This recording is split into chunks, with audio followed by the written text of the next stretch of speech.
Okay. Well, hello, Facebook land, and anybody else who's joining us after the Facebook Live, after this broadcast. We've been having some technical difficulties, so we're starting a little late tonight. I apologize for that, but you know, this is what happens with technology, and we just have to roll with the punches. So we're here tonight. I'm Lisa Kneller. I'm your host of Unstuck, the Road to Reinvention. I want to thank you for being here. And my question tonight is, do you ever struggle with making decisions? And, you know, the truth is that we all do at some point. However, we can get better at understanding the process of decision-making and how to make decisions that move us forward rather than staying stuck. So I want to welcome you to Unstuck, the Road to Reinvention. I am a reinvention life coach. A lot of people are like, think that's a cool name, but sometimes I wonder if people really know what that means. And basically it means really assessing where you are in your life and just making a decision as to whether or not you want to make some changes to make your life better. And there's a million possibilities out there. So that's where I come in as a thinking partner to help you make those decisions and move forward and take action so that you can have the life of your dreams. And so that's why I have this show, is really to help people overcome obstacles, have different points of thinking, and have their thinking be better. And so my guest tonight is going to help us do that. Her name is Adriana Vela, and she is an award-winning strategist, serial entrepreneur, and certified business and professional development coach. For over 3 decades, Adriana has been at the forefront of innovative technologies in the high-tech, biotech, nanotech, artificial intelligence, and immersive tech sectors. This stuff is like way over my head. But I really appreciate that she does this, because somebody's got to do that, right? Her practice focuses on future readiness and developing disruption strategies for businesses and professional communities. And I'm going to ask you about that someday, because I'm really curious, what is disruption strategy? What is disruption? And I know, like, COVID is disruption. So maybe you could talk about that later. Her enterprise successes include launching dozens of products, driving industry standards, leading $1 million initiatives, and defining new markets. She is a powerhouse and an extraordinary businesswoman, and I believe she knows something about making decisions. So she's here tonight to help us understand the process of decision-making and how we can get better at it. She is married now for 29 years. Yay. It's a long haul. And she has 2 young adult children who are out of the house, which makes her an empty nesting woman. So Adriana graduated from the University of Texas at Austin in Business and Management Information Systems. And in her spare time, she loves to travel, entertain, garden, camp, and she loves the outdoors. So we have a couple things in common, Adriana. Welcome. Thank you so much for being with me tonight. Well, thank you so much for having me, Lisa. I really appreciate being here and the opportunity to chat with your audience. There, I just put your name up. Yeah, I'm excited. I've been excited to talk to you since we first connected through networking online. So, which is an interesting decision in and of itself. Right. Yes. Oh, absolutely. Absolutely. So, no, I'm happy to be here and share any knowledge that might be helpful to anyone listening. Awesome. Okay. Well, let's start here. I like to do this with all my guests. I like to start with your story. And you had mentioned to me that you were in an accident in 2014 and you had a journey from that. So would you mind telling us about that experience? Sure. So just as a bit of a background before that happened, as you mentioned with regards to my background professionally. So I've always been in fast-paced environments and always making a lot of decisions, especially when you start businesses and then you have to adjust. I call it the military slogan of adapt, improvise, and overcome, because things are changing so rapidly all the time, whether it's disruptions or whether it's just market shifts. So you always have to be stay agile, like like a waterfall, and be able to move with it, like you said as well, roll with the punches. And a lot of times that's what it is. Well, in 2014, I was on a highway, and 5-lane highway, major interstate, and unbeknownst to me, I actually was clipped on the back by another car. And before I knew it, I was like fishtailing, so my car's like going this way, and I'm trying to correct it. And I know that when your car starts to skid, you have to go in the direction in which it's skidding, and not opposite. And I know you can't press on the brake really fast, because you could actually flip if you did that. And so there were so many factors, and I'm in the middle of in the middle of 5 lanes. How many cars, are over here?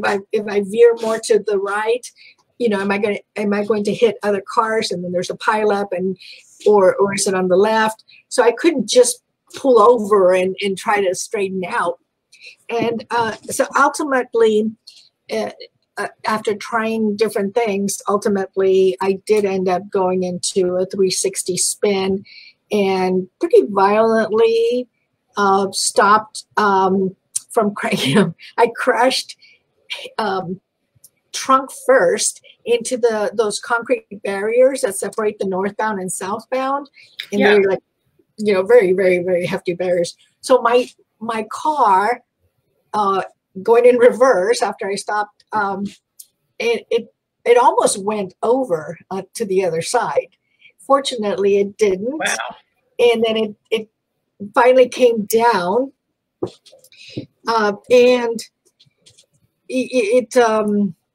my bumper stayed on the top. Oh my! But so at that point, I'm perpendicular to the fast lane, right, the leftmost lane. And I signaled, traffic had slowed down after seeing me spin. And I signaled the lane, because I'm perpendicular, so I could move the car over to the emergency lane. And I did. So after that point, I turned over to my right, and I asked my daughter, "Are you okay?" And so throughout this time, as soon as that happened, and the car started going out of control, because it was a dry day, sunny. There was no weather issues. So I thought either I blew a tire or somebody hit me. And but I knew enough that, okay, there's a problem. I need to assess and decide and act. And that's fundamentally, at the core, those are the 3 things that you need to do when making decisions, whether they're emergency decisions or whether they're other important decisions where you have to research and such. So the worst thing that you can do when it's an emergency situation, and especially in this case, when you're driving and you've been hit and you're losing control, is reach over and try to, because moms tend to do that. You want to protect whoever's with you that you care about. That's the last thing you want to do, because you need to have, you're trying to wrestle the car, and it's stronger than you. Yeah. FYI. Yeah. So, but I also knew that she was there, but I had to focus 100% on that, on the situation at hand. So fortunately, I am used to making quick decisions and really doing, quick assessments. What's the situation? What are my options? Decide and then act. So take whatever action you need to take. And while I couldn't actually prevent the final impact, and I couldn't get control of the car, I certainly mitigated it, because by trying to do that, I am signaling other cars, hey, I'm a little bit out of control here. You better stay, give me some space. Yeah. And then which way would I err, to the right or to the left? And I know I saw cars on this side, and like, I don't want to cause a pileup, and then it's even worse. I mean, you could have fatalities. So all of these factors and access to knowledge that I had either studied or learned have to come to the front and use that information. So it really does come down to assess, decide, and act. Now, I expected this of myself because I'm used to making decisions under pressure and having to turn on a dime, and especially if it's a negotiation or what have you, right? You're doing this so little dance with whoever. And but it was also, of course, nice to have my daughter say, wow, you were a real badass in that situation. Because she saw, everything that I was doing, and I was just, I didn't panic. I didn't go, I didn't scream, nothing. I was like, okay, are you okay? And I assess her visually, and like, okay, stay in the car because that's the side of the traffic. Are you sure? Okay, yes. And then, of course, I have to deal with police and, calling it in and all that stuff. Yeah. What I did not expect was what would happen 5 months later. So I'm active, I do martial arts and running and things like that. Well, I used to. And I thought, okay, I'm banged up, and, it stands to reason, right? Wrestling with the car and having the impact. But when I was not getting better, and in fact, I was starting to get worse, even though I was babying myself to heal so I can get back to business as usual. Yeah. I finally ended up getting an MRI and a couple of MRIs, actually. And then I saw a neurosurgeon, and he diagnosed me as being permanently partially disabled because I'd had some spine damage from that impact. Now, that was bad enough, but when it started to really hit me is I was not going to be able to do any of my workouts, which I desperately needed in order to, as a stress management, because I had a grueling schedule, travel schedule, and work schedule. Yeah. So I wasn't going to be able to do that anymore. Nothing that I liked. I could only walk, or be in a pool, which I didn't really like.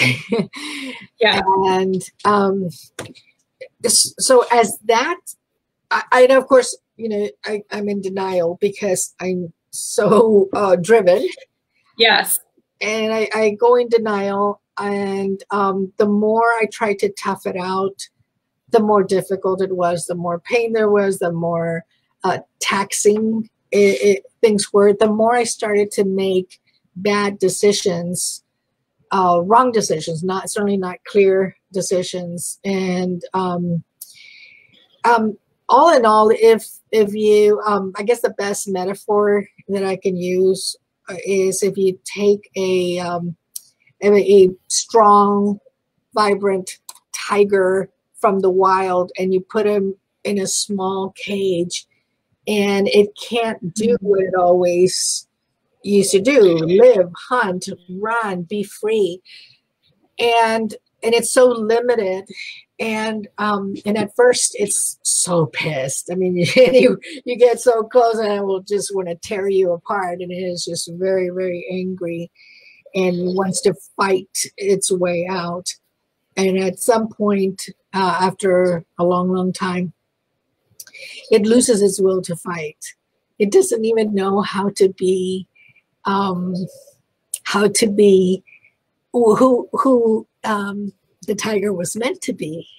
Yeah. And who the tiger that it had been. Yeah. And so I was that tiger.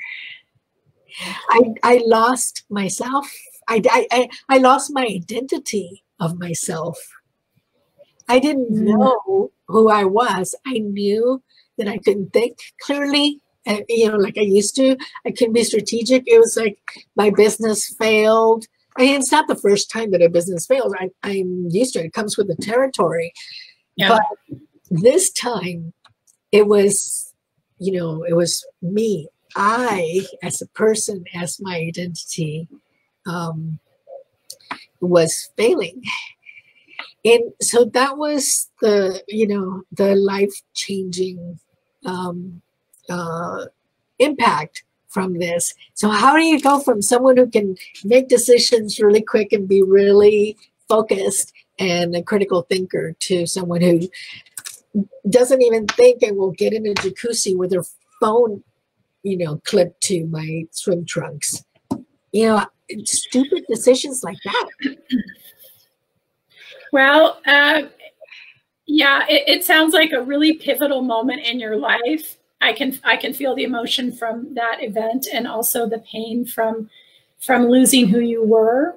And also, it's interesting because in all that decision making that you did in the car, that was just like, I feel like that's kind of like a divine thing. Like that was all wired into you. Yes. And that doesn't go away. Right. So what happened?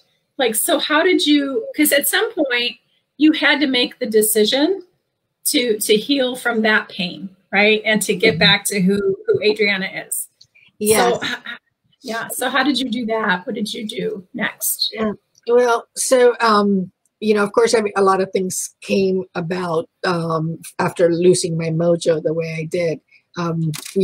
Between stress spiking up so high and then, being a heart attack, walking around waiting to happen and having to get on medication, having to get on light depression medication and not really knowing, okay, well, what do I do now? Because I'm in a whole other place now, in terms of where I live geographically. It's not like I can just start or pick up where I was before. So it had to be something completely different, but I didn't know what that was. And, and of course it was like friends and loved ones were like, oh yes, you can do it. And all this, because they knew who I was. Yeah. And they thought I can just, pick up again, like, okay, shake it off. And that's what I used to think myself. It's like, hey, you fall off the horse, just dust yourself off and get back on. And I couldn't do it. Okay, so when did that happen? After a couple of years, and I came across a video on YouTube, and it happened to be Jay Shetty, who is just this really wonderful motivational speaker. And he said, I heard him say, you can't possibly know what you want until you know who you are. And that actually resonated so much with me because I didn't know who I was. So how could I know what I wanted? And that was where I was really stuck. Gosh, I wish I would have met you back then.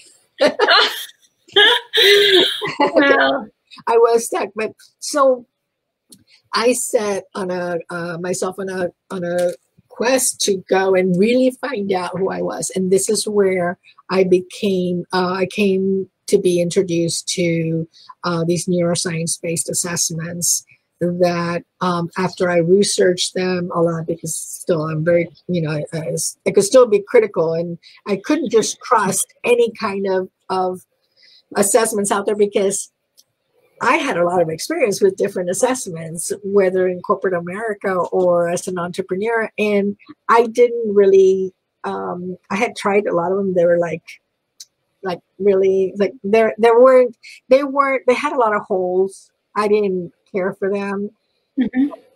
But these were, when I saw that they were science science-backed, a lot of research, 30 years of research. When I saw that they were compliant with EEOC, that's the Equal Employment Opportunity Council, so they're compliant with that. They were compliant with other agencies. And so I thought, okay, these are the real thing. This should be really good.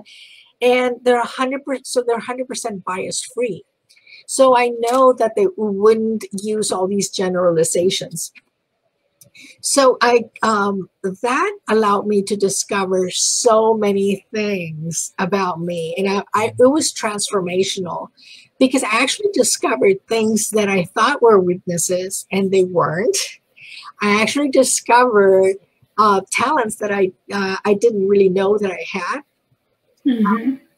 and that I could now use. And I also, of course, learned several of my blind spots, and it's those blind spots that hold you back, the blind spots and any psychological biases that you would have. So when I was able to ground myself on that, it was like, okay, wow, now I know who I am. I'm solid. It answered so many questions that I hadn't been able to ask anyone before. It's like, oh, that's why I do that. Oh, that makes a lot of sense now. It's like, wow, it was so transformational for me. So much so that I thought, okay, I can't be doing the same thing that I was doing before, but I have a lot of knowledge that I can now really put to work. And because I knew what this did for me, I actually became a partner. That's what led me to this whole coaching side of it. If you would have asked me 10 years ago that I would be a coach, or that I would enter that profession, I was like, yeah, right. Coaching is not nothing. And I was very, very critical, kind of judgmental. I admit it about that. You're not alone there, just so you know.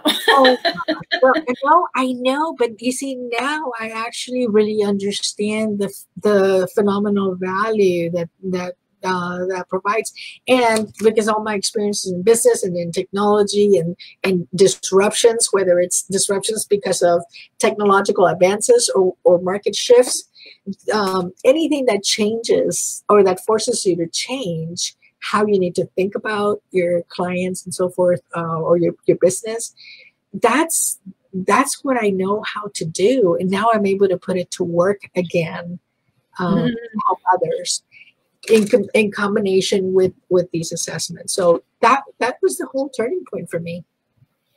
That's amazing. And when you said that about how the assessment helped you figure out who you really are, that has happened to me too over the years through meditation and through like studying the Enneagram and finding out why I do what I do and why I am the way I am. And it's interesting. I recently did a VIA strengths assessment and found out some things about myself that were like, oh, wow, that's really nice, but how's that going to help me in the future? But it really does, because it helps you come to terms with reality.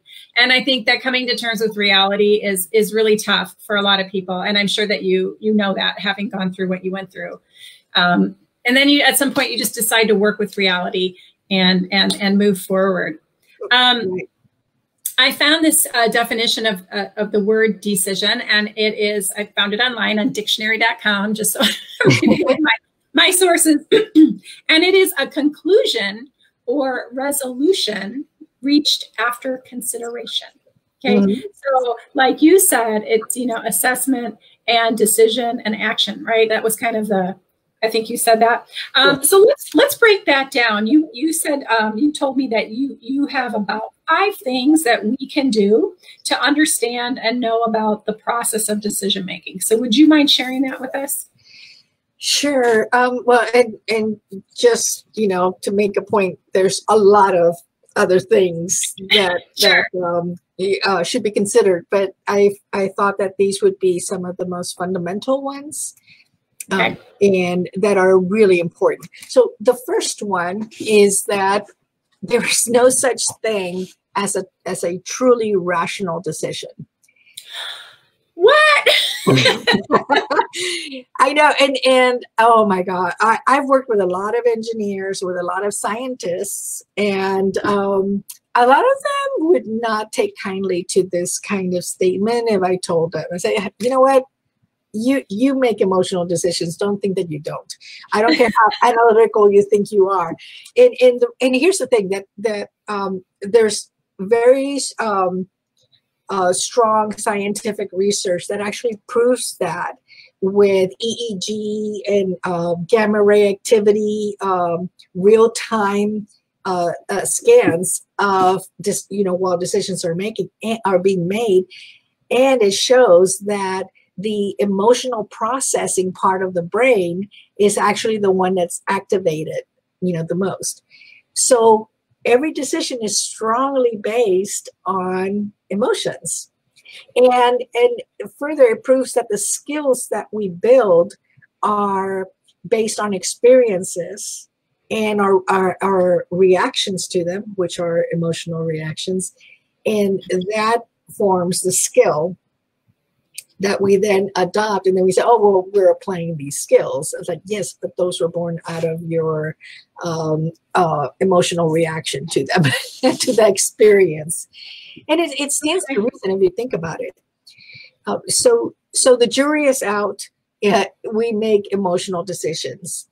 And the thing is that what we want to do is be able to balance that with the pure brain critical thinking that goes into making decisions, and know when to pass the baton between the brain and the heart, which is where you drive more of your emotions. Yes. So that's the first really important thing to understand. And don't be afraid to make an emotional decision as long as it's balanced. And the second thing is the blind spots and psychological biases. Those are going to be your monkey wrenches, and they are there. Trust me. The thing is that we don't see them because they're blind. That's why they're called blind spots. Yeah. But they will be the monkey wrench, and they're so effective at leading you astray, because it's almost like you're hypnotized and like, no, this is the way we think, Well, would you call that subconscious stuff then? Well, yes, subconscious has a lot to do. That's where that sits. And what you want to do is actually, you're going to do an emotional based decision. And actually, I think I come to that later on when I talk about. Oh, yes. Yeah. It actually is later on when I talk about gut feelings, because that distinguishes the conscious, the subconscious, and the unconscious. Okay. But so, yes, it is a subconscious that is sort of guiding you and telling you, no, you don't really like that stuff. You never have. And so it leads you astray. And that's why you really need to be aware of what your blind spots are. So the third one is, is putting away, or rather putting off making the decisions. And sometimes, especially when it's like either a scary decision or a big decision or important decision, you don't want to rush into it. And there's a lot to be said about that. However, a lot of times you don't have the luxury of time. And so you need to be able to be very deliberate and allocate time to work on that decision and gather the information that you need, pull it from previous knowledge you've gained, or pull it from research. So you assess, you decide, and then you act. And so you cannot just put it off. One way to, basically, it won't go away, and then it could you end up it either costs you more.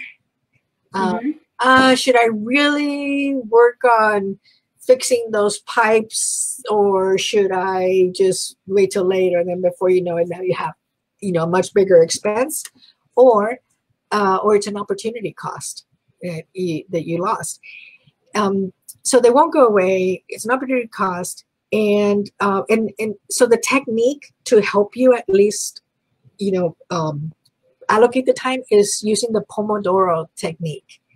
I don't know if you've heard of that. You can very easily just Google it. It's pretty common. It's based on a timer, and it's specifically to focus on a particular task. So it's called Pomodoro. I've heard of it, but it's been a while. Okay. Yeah. So the number 4 is the gut feelings and instincts. So should you trust them? And that's always like the $1 million question. And so the gut feelings, only when they are pure, will they be correct? Will they be right? But most of them are actually tinged with unchecked emotions, with the blind spots or psychological biases. And that's where the subconscious lives. And so the pure ones are at the unconscious level. The love that you have for your children, your spouse, whatever it is, your deepest desire, deepest belief. So that's at the unconscious level. And those are pure. But like I said, the subconscious is always the one hovering and, monitoring your daily activities and therefore influencing your decisions. And the last one is critical thinking. And I like to say, well, critical thinking is critical. It's kind of important for this process. Especially with important decisions. And so critical thinking is similar to analytical thinking, except that critical thinking is diving deep, like thinking real deeply and deliberately about whatever task or decision you have to make. So you think deep. Analytical thinking is you're looking for different inputs, different sources, and being able to be open to new sources. Besides analytical thinking, and also the foundational skills for that are things like philosophy, debate, and other, analytical thinking kind of skills that are specifically will teach you that discipline. Okay. So those are really the 5 that are really important to keep in mind. Okay, so those are good. There's no such thing as a truly rational decision. Blind spots and psychological biases are the monkey wrench of decision making. Yep. And putting off decision making can worsen the situation. And so there's a time thing there. And then gut feelings or intuition are overrated because there's more than just what's there. And then critical thinking is critical. So then I think you have some 5 to 7 ways that we can improve our decision making. So maybe we could get into that. How can we get better at this? Sure. Well, the first thing that you want to do, so now this is the take action part, right? Yes. You want to understand your tendencies, because your tendencies will, especially your tendencies towards decision making, will influence your decision and, of course, the outcome. So understanding how you do what you do and why you do what you do. And this is something that is very, very important, because when you understand that, now you can say, oh, okay, well, I know I have this a blind spot here or there, and it's going to negatively influence me in this direction. I should just be wary of that, keep it in check. Yes.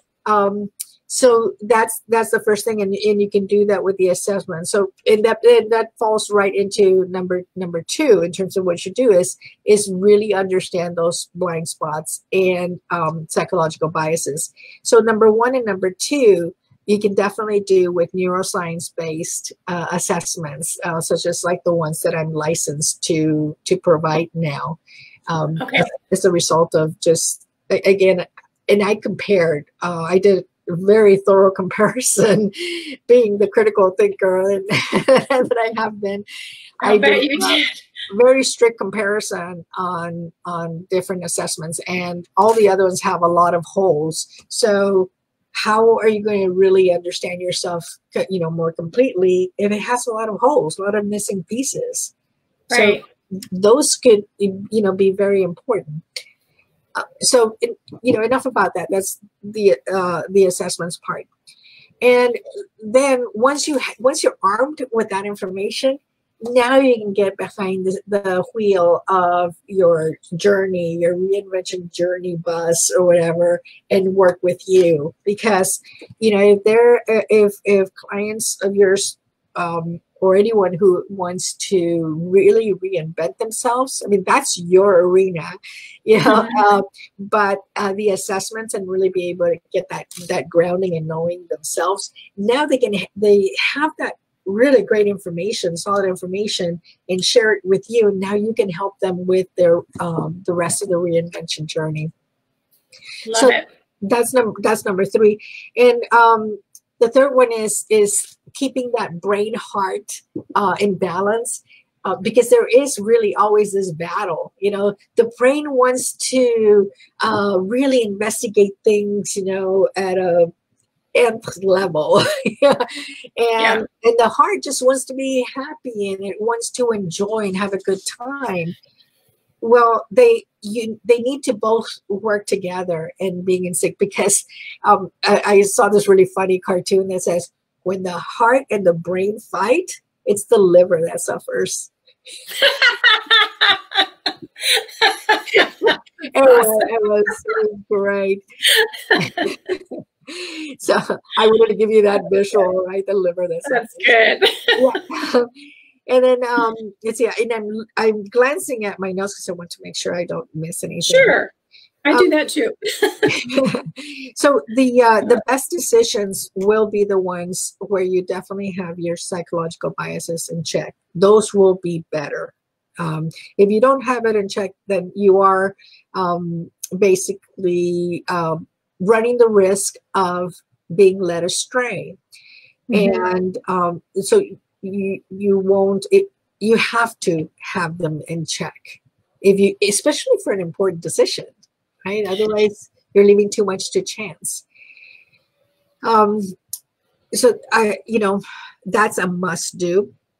Then number 6, actively look for new sources of information. When I talk about the assess part, and this actually helps also with your psychological bias. Force yourself to find other sources of information that you rely on when you're going to make a decision. If you do that, now you open yourself up. What do you think people that are practicing debate or have studied debate do? They have to look at the opposing side and try to put themselves in that position and be able to defend it. That's how that's how you can open yourself up to new perspectives, new ideas, and of course it needs to be credible sources. Not like, oh, well, my friends told me. Well, guess what? Some people said, yeah, you should drink disinfectant to prevent coronavirus. Yeah. It's amazing what's out there. And so it is. And then the last thing, number 7, is learn prioritization techniques. And this is very, very important, especially I think that it's probably even more important for empty nesters and women who are trying to reboot or restart or discover themselves and do something different. Is you have to prioritize. Now, I think that if for the moms out there, we're really good at prioritizing, and I guess we didn't call it prioritizing; we called it juggling balls, right? Kids' schedules, multitasking, all that. But when it comes to what you want to accomplish in your own reinvention journey, you want to be able to use something. There's many methods that are out there that I guide my clients on, depending on what they're trying to do. But in terms of prioritizing, There is prioritizing for decision making. There's something called the Eisenhower. So Dwight D. Eisenhower, former president, used to use this a lot. And he said, I only have, he would quote this philosophy, I only have two types of problems, he would say. Important ones and urgent ones. So in understanding the difference between the two, you know, important ones are the ones whose activities provide outcomes that get you closer to your goals. The urgent ones are the ones that require immediate attention of yours, but they are for the outcomes of somebody else's goals. So starting with those two main definitions, now you're going to prioritize this way. Priority number one, anything that you would want to classify them, you know, like color coding or whatever you want to do. There, you know, the number one priority will be important and urgent. Both yes. Number two, important and not urgent. Priority number three, not important but urgent. And then priority number four, not important and not urgent. And when you allocate your time that way, when you're going to make decisions, then you're going to take care of whatever business, whatever goals you have, you can take care of those. Otherwise, they continue to just be pushed back and pushed back and pushed back until the opportunity is not there anymore, or the goals are, you know, not attainable or not as realistic anymore. Interesting. And I've heard that before. I haven't memorized that, what you just said about the urgent and the important, but I definitely get the picture. It's kind of like, you know, when I was planning for this tonight, you know, it's like, this has got to be done now. I do the thing for tomorrow later tonight, you know, so right. I'll definitely just getting done what you need to get done, but then making a practice of that. It sounds like really being conscious of that. Yes, because we get derailed. We get derailed so easily. It's like, oh, you know, like I really need your time right now. And of course, I used to do that too with the engineers. Like, hey, I really need this right now. And then so you set something aside to help somebody else, and it happens. So this is why between the Pomodoro, like scheduling the time for your work, scheduling the time for your goals is very important. Yeah. So we've sort of talked about there's the brain and neuroscience. We've sort of covered that is something to take into consideration, and assessing, using the instrument to assess where you're at. You have your conscious and your unconscious brain. So your unconscious, your subconscious or your subconscious brains, and you have your emotions and their involvement in decision making. And you've covered a lot of that. So I hope all of you out there listening are taking notes and getting some really good tips here. But is there anything else you'd like to add, Adriana, just to start to wind this up? Sure. One of the, I guess I'll leave everyone with one of my favorite quotes from Stephen Covey, who's the author of 7 Habits of Highly Effective People. And he was known to have said, I am not a product of my circumstances. I am a product of my decisions. So now you want to decide what kind of product you're going to be. I love that. I love that. And I understand that a lot of people, I don't know if I should say most, I'm going to say most people do assess their situations, their circumstances, and they're more reactive to the circumstances rather than going through a thinking process and, you know, really kind of analyzing what their thoughts are about the circumstance and how that affects their emotions and how that affects their actions and then their results. So, gosh, thank you so much for all of this information. This is fabulous. Where can people find you? Tell us where should we go? Well, certainly there is my website that has just a little bit more about, you know, my background and some of the things that I do. And it's adrianavela.com. reinvention.expert. And I don't know if you can just, type it in there, or I am going to put that in the host chat right now. Yeah, I think so too. And then I would like to, of course, add my email address there if somebody has any particular questions regarding this, or especially regarding the assessments. Oh, and of course, one of the things that I had been contemplating on doing for this, because I love what you do. I really do. I am just so happy, so grateful that you reached out and we got to meet each other, because reinvention is so important. And I think especially empty nesters, male and female, but most of the times it's the moms. There's so many talents that are there that you've honed in. It's a matter of repositioning them, rediscovering them in a different light. And because of that, I wanted to make an offer for anyone who you work with or who would see this for a very heavily discounted assessment, the neuroscience-based assessments, and helping them become armed. So what it would be about a 60%, maybe 75%, depending on the type of assessment. But the way to get that is to email me, Adriana Vela. I'm sorry, Adriana at markettechnexus.com. Adriana at markettechnexus, and that's spelled Markettechnexus.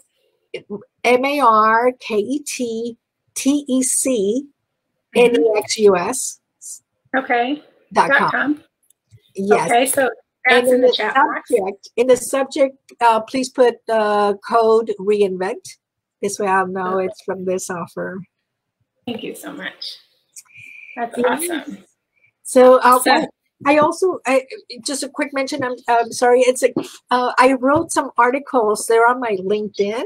So if Adriana Vela on LinkedIn, I have some articles that talk a lot about these, talk about some of the assessments, talk about EQ, and talk about decision making. Okay, so look for Adriana Vela at on LinkedIn, and it's just how it's spelled right here in the host chat. So this is awesome. Thank you, Adriana, for sharing your story and your wisdom and teaching us how to make better decisions. I'm so grateful. And I hope all of you out there have learned something tonight. Thank you for joining us.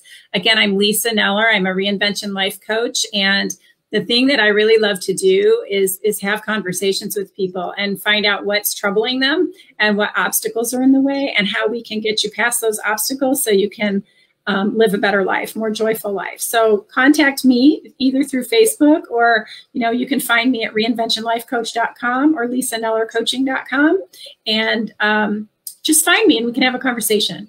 So again, Adriana, thank you so much. I'm so grateful that you joined us tonight, and we will see you another time. I hope you'll come back. Thank you. Thank you so much for having me, Lisa. I really enjoyed this. And yes, I will give whatever content and help that I can give. Thank you so much. All right, folks, have a great night. Adios. I'm gonna sign off.